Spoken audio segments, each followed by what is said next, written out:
Reka nsubire ndaguhe ikaze nshuti munywanyi wacu kuri wewe wumviriza amakuru n'ibiganiro dutambutsa kuri imbonesha kuri yacu ari nayo yanyu ya Burundi News TV. Ndabwira ukuri aka kanya amakuru akomeye cyane ahejeje kudushikira kuri ubu ngubu umukuru w'igihugu Nyenicubahiro General Major Evariste Ndayishimiye yoba ari mu mazi abira. Ni nyuma yuko hari bihangange biriko birashiramwo mabisi. Vyose turaza kubigaruka ko muri aya makuru yacu akomeye cyane ahejeje kudushikira. Ndabaye ikaze kuri mwese mumviriza amakuru n'ibiganiro dutambutsa kuri Burundi News TV muherereye irya nino ku migabane y'amakungu ya kure, abatwumviriza muherereye irya nino mu karere k'ibiyaga binini. Reka ndaguhe ikaze nshuti munywanyi wacu kuri uri kumviriza ibiganiro vyacu uherereye nga mu gihugu cacu c'u Burundi, abatwumviriza muherereye Igitega, abatwumviriza muherereye Bujumbura, abatwumviriza muherereye mu makomine atandukanye y'igihugu turabaye ikaze. Kuri ubu ngubu rero reka nsubire ndagukengurukire cyane nshuti munywanyi kuri we wahejeje gupyonda ijambo sabone. Kuba atarabikora aka niko karyo ndagusaba umanuke musi y'iyi video urabanditse ijambo sabone upyonde ko uraca urabona ari akazu ujyana nawe nyene upyonde ko tuje turabana mu makuru n'ibiganiro dutambutsa kuri imbonesha kuri yacu ari nayo yanyu ya Burundi News TV. Aya ni amakuru avugwa muri politiki, umutekano n'agateka kazina muntu. Ni amakuru mutoherezwa n'umugwa wamenyesha amakuru akorera mu karere k'ibiyaga binini n'abandi bakorera nga mu gihugu cacu c'u Burundi bakayadushitsa ko tukayatosora tukayabashitsa ko mu biganiro vya misi yose idonido. Ingingo nkuru turazifatira ku makuru akomeye cyane ahejeje kudushikiranga mu gihugu cacu c'u Burundi. Aka kanya umukuru w'igihugu mushasha vy'imfata kibanza yoba ahejeje gufata urugendo yerekeza mu inkambi ya Moha. Amakuru adushikira nuko General Prime Niyongabo yakiriye umukuru w'igihugu mushasha Reverien Ndikuriyo ategerezwa kuzatangarizwa abene gihugu nyuma yuko General Prime Niyongabo ahejeje gufata ingingo ikomeye cyane yo gutangaza ibijanye na kudeta. Biravugwa ko Reverien Ndikuriyo ari we ategerezwa kuba umukuru w'igihugu nga mu gihugu cacu c'u Burundi agasubirira Nyenicubahiro General Major Evariste Ndayishimiye ku itegeko ry'igisoda c'u Burundi. Aka kanya amakuru akomeye cyane nuko Reverien Ndikuriyo yoba yagendereye n'ubundi izindi kambi zitandukanye mu gihugu c'u Burundi, aho ari kumwe n'umugenerale akomeye cyane ko yahora agenderera umuhisi Petero Nkurunziza. Amakuru adushikiye nuko na Keri Nkurunziza yoba ari muri iyi dosiye ihejeje kudushikira. Agatorwa so nawe yoba yinjiye mu mugambi ukomeye cyane kuko mwumvirije amakuru ko yoba afisanye umubano hagati ya General Prime Niyongabo ukomeye cyane mu bijanye no gutembagaza ubutegetsi. Nayo andi makuru ivyo vyose turaza kubigaruka ko mu idonido ry'amakuru akomeye cyane adushikiye. Biravugwa ko kuri ubu ngubu Reverien Ndikuriyo nawe yoba akoresha mangetengete mu gutembagaza ubutegetsi, nk'uko vyumvikanye ko General Alain Guillaume Bunyoni ari icaha yagirijwe. Ibintu birahejeje gukomera cyane mu gihugu c'u Burundi, turabigaruka ko mu makuru akomeye cyane ahejeje kudushikira. Ibi bihanganye mu gihugu c'u Burundi nihe biriko birakura imbaraga zo gutembagaza ubutegetsi. Aka karwi karongoye n'igisoda c'u Burundi kishinze gutembagaza ubutegetsi kariko kararonka imbaraga mu makungu no mu bindi bihugu bitandukanye. Amakuru adushikira nuko kuri ubu ngubu ibihanganye mu gihugu cacu c'u Burundi hariko haribonekeza umugambi wo gutegura kudeta no kuyitangaza mu gihugu c'u Burundi. Kuri radio na televiziyo vy'igihugu bariko barahatwa ibintu bikomeye cyane. Hari umumenyesha makuru yanyorojwe. Vyose turaza kubigaruka ko mu makuru akomeye cyane ahejeje kudushikira. Ni kuzihe mvo Reverien Ndikuriyo ariko yibonekeza mu bikorwa bitandukanye nyuma yuko yahora aramutswa umugambwe CNDD-FDD ari nawe uri ku butegetsi. Amakuru adushikiye nuko kuri ubu General Prime Niyongabo yamwakiriye mu ikambi ya Moha, nk'uko babandanya babitosora kandi abamenyesha amakuru bacu bakorera muri iyo kambi. Ubwo amasoko yacu mu gisirikare hari inkuru zitandukanye duhejeje kumviriza ku bihingangurukana mumenyi butandukanye ku byerekeranye n'umuco kuri kudeta. General Prime Niyongabo yoba ahejeje kubitangaza vyose. Umuco ku bijanye na kudeta turabishitsa ko muri aya makuru n'ibiganiro dutambutsa kuri Burundi News TV. Abasirikare bagendanira General Prime Niyongabo boba bagiye gufata ingingo ikomeye cyane. Ni nyuma yuko kuri ubu ngubu Reverien Ndikuriyo ari we ariko ararongoye Uburundi vy'imfata kibanza, ariko bikaba bitaratangarizwa abene gihugu. Amakuru mwanyegejwe ku bubeshi buhejeje imisi butari bukeya ku ntureke ya kudeta turabashitsa ko muri ibi biganiro dutambutsa kuri Burundi News TV. Reka ayo makuru n'andi twabateguriye tuyatangurire ku makuru akomeye cyane nanone avurwa mu gihugu cy'u Burundi. Biravugwa ko hariko harakoreshwa uburozi mu gihugu cy'u Burundi. Ibihangange bitandukanye biriko birakoresha uburozi mu gutembagaza ubutegetsi. Nkuko mwumvirije ko General Alain Guillaume Bunyoni wahoze ari umushikiranganje wa mbere ngaha mu gihugu cy'u Burundi yavyagirijwe. Biravugwa ko kuri ubu ngubu hari uburozi bwakuwe mu gihugu ca Nigeria, aho ubu ngubu bivugwa ko ariho vyoba biriko biraturuka ibintu bikomeye cyane biriko biribonekeza mu gihugu cy'u Burundi. Amakuru yemeza kubw'amasoko yacu biravugwa ko kuri ubu ngubu Reveriyano Ndikuriyo hari ibintu bihejeje kumushikira. Ni nyuma yuko hari intererano iriko irava mu gihugu ca Nigeria ku mugambi wo gutembagaza ubutegetsi. Ubwo Reveriyano Ndikuriyo yaherukayo, hari amakuru y'ibanga twaronse akomeye cyane. Kuri ubu ngubu rero turaza kuyagaruka ko muri aya makuru n'ibiganiro dutambutsa kuri Burundi News TV. Biravugwa ko General Prime Niyongabo yakiriye uramutswa canke utegerezwa kuba umukuru w'igihugu mu gihugu cy'u Burundi. Kuri ubu ngubu ari we Reveriyano Ndikuriyo wahora ari umukuru w'umugambwe uri ku butegetsi wa CNDD-FDD. Biravugwa ko hari ingingo zikomakomeye nko kwikura ku ntwaro y'agahotoro mu gihugu cy'u Burundi. Amajambo Reveriyano Ndikuriyo yashikirije igisoda na amajambo ateye ubwoba kandi adahumuriza abene igihugu canke abakunzi b'umukuru w'igihugu General Major Evariste Ndayishimiye. Kuri ubu ngubu ingingo ikomeye cyane ku mukuru w'igihugu yoba yafashwe muri iyi nama yari yahuje igisoda, aho Reveriyano Ndikuriyo yari yakoresheje amanama atandukanye mu gisoda cy'u Burundi. General Prime Niyongabo yoba ashigikiye aka karwi ku ruhe rwego. Turabigaruka ko muri aya makuru akomeye cyane ahejeje kudushikira. Ndabaha ikaze muri aya makuru. Ni munyemerere iteka umunezero n'ibyo tubipfuriza no gusubira kubana namwe mu makuru n'ibiganiro. Reka amakuru yacu tuyatangurire ku makuru akomeye cyane ahejeje kudushikira avugwa ngaha mu gihugu cy'u Burundi. Mu nyuma turaza kugaruka kuri aya avugwa muri politike. Abene igihugu mu gihugu cy'u Burundi kuri ubu ngubu bararambiwe guhora bumva ibijanye n'ibiziga vyatowe. Ni nyuma yuko haratowe ikiziga c'umuntu afise imyaka iri muri 40.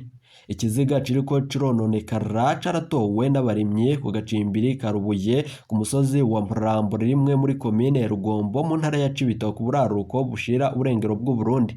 Abanyagihugu bavuga ko yishwe bagasaba ko hoba amatoza adahengamye. Mwarumvirije ko ubutungane bw'u Burundi bugeze aho umwansi yifuza. Amakuru adushikiye musitanteri wa komine Rugombo aremeza ayo makuru. Kubw'amasoko yacu Burundi News TV, amakuru ava mu bajejwe umutekano yemeza ko ico kiziga catowe mu nzu iriko irubakwa hafi y'uruzi Nyakagunda. Amakuru yemeza ko uwo yishwe yari aboshe kandi atamenyekanye. Yari afise inguma umubiri wose. Biboneka ko yishwe abanje gukubitwa cane. Andi makuru adushikiye abatanze amakuru bavuga ko ico kiziga cabonywe n'abanyagihugu batahutse bava mu mirima.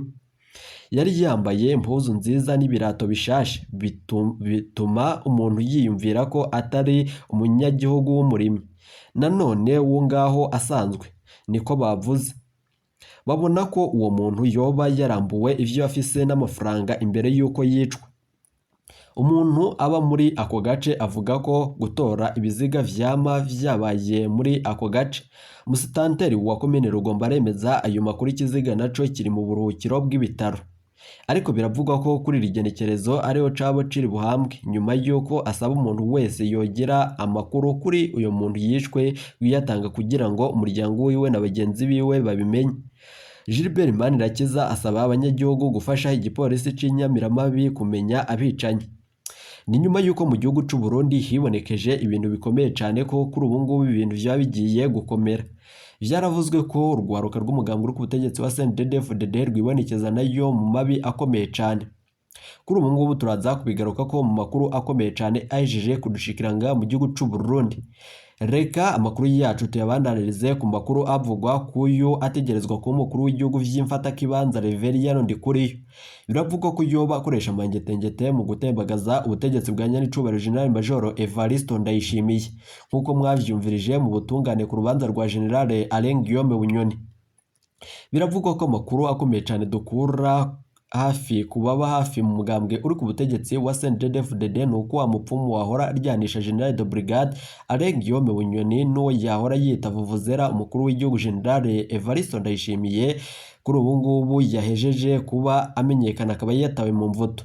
Amakuru twaronse mu ibanga ntangire nuko nawe ariko araronderwa ngo yicwe. mu makuru yize wahejeje kudushikira nuko uwo mupfumu asanzwe ari imvukira yo mu Ruyigi. Imbere gato yuko aryanisha ivyo bihangange vyompi barasangira amasengesho barerekwa vyose kandi bakayagira abene igihugu ivyo babwiwe n'Imana. Hame n'injyane zose z'urutavana ko zaribonekeje ni kuzihe mvu. Kuri ubu ngubu ibintu bihejeje gukomera cyane mu gihugu c'u Burundi. Ni nyuma yuko izo njyane zose zibonekeje nyuma yuko hari ibintu bitumvikanywe ko n'ivyo bihangange. Hama izo njyane z'utavana ko zashaka kuba hariko harakorwa ibijanye n'ubusuma kuri uwo mupfumu. Eka n'inyubakwa ikomeye cyane bivugwa ko yoba ari iyo wahora ari umuhisi Petero Nkurunziza.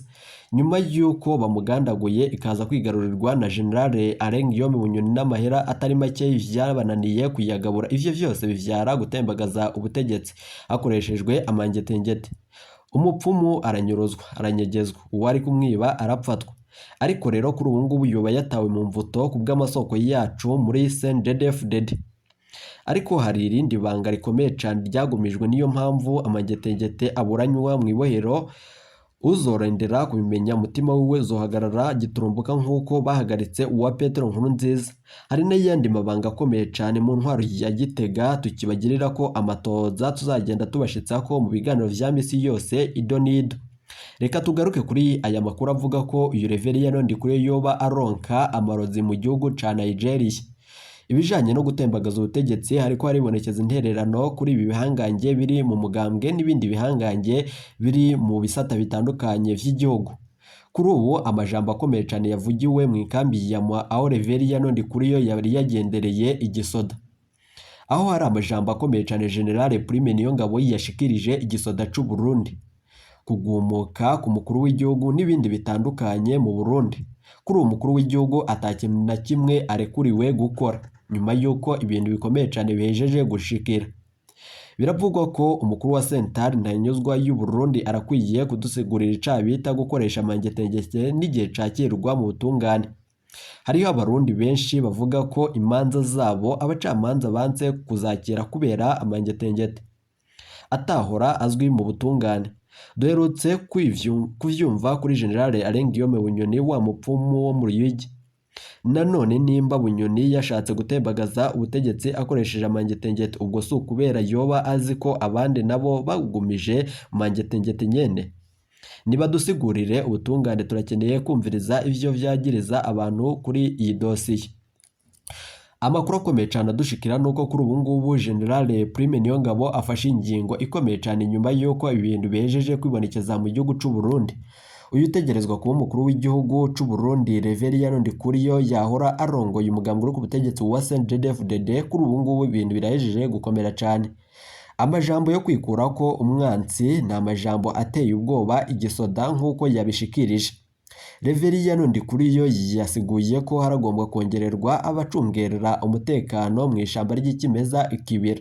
Ni nyuma yuko umwe mu bajenerali bakomeye batorotse igisoda c'u Burundi akaja muri uwo murwi mushasha wa LARB wibonekeje mu ishamba ry'icimeza ikibira. Kuri ubu ngubu yariko asohora itangazo giturumbuka avuga ko Reverien Ndikuriyo ibi ariko arajamwo vyose vyoba bigiye gukomerera abene igihugu.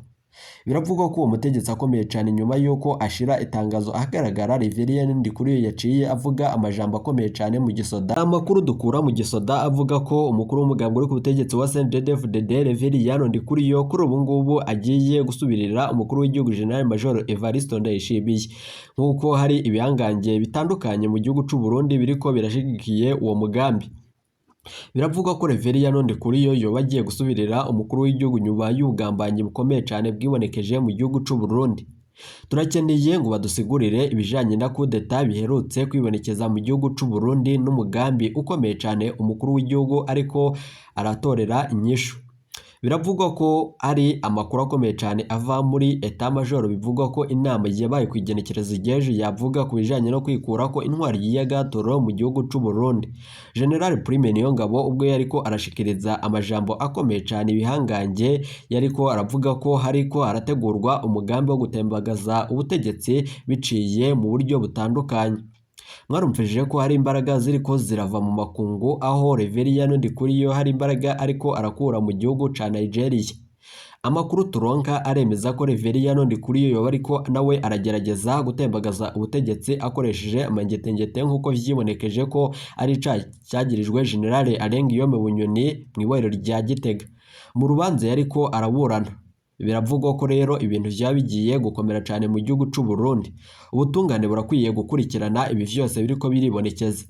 Ni nyuma yuko atamwene igihugu numwe kuri ubu ngubu ashigikiye General Prime Niyongabo, nubwo harimwo bace bibonekeza muri uwo mugambi. Amakuru adushikiye aremeza ko kuri ubu ngubu uruhande nyamunini rwegereye ubutegetsi ari rwo rushigikiye umukuru w'igihugu. Bamwe bakavuga ko igisoda cose ari co cyegukiye General Prime Niyongabo n'akarwi kiwe kishinze gutembagaza ubutegetsi bwa nyenicubahiro General Major Evariste Ndayishimiye. Uru rugendo Reveriyano Ndikuriyo yagiriye mu kambi ya Muha ni urugendo rukomeye cyane kandi rwavugiwemwo amajambo akomeye cyane ku butegetsi bw'u Burundi. Biravugwa ko ibintu bigiye guhindurwa aho abasirikare barungitswe muri RDC bo bagiye gutabarizwa. Biravugwa ko Reveriyano Ndikuriyo we yoba agiye gufata ingingo ikomeye cyane mu burongozi bw'u Burundi, nyuma y'uko umukuru w'igihugu we bavuga ko atabutungane burangwa mu ntwaro yiwe, akavuga ko ari umuntu ashobora kuvuga gusa ariko atangira. Biravugwa ko ku ijambo Reveriyano Ndikuriyo yashikirije ko we azokuraho ibijanye no kurya ibiturire mu gihugu c'u Burundi, ariko abene igihugu twoganirije bavuze ko ibi vyose ari ububeshi buriko burakorwa n'uyu aramutswe umugambwe wa CNDD-FDD Reveriyano Ndikuriyo. Abene igihugu ntibumva ingene biriko birakorwamwo. Haravugwa ko hari abapolisi barungitswe mu mabarabara atandukanye mu gutegura ibijanye no kumvisha abene igihugu umunsi hatangajwe itembagazwa ry'ubutegetsi ko atamigumuko izotangura mu gisagara ca Bujumbura canke ku murwa mukuru wa politiki Igitega. Hari amakuru twaronse ko Reveriyano Ndikuriyo yoba yariko arategura ibijanye n'urugendo rwo gusubira muri Nigeria.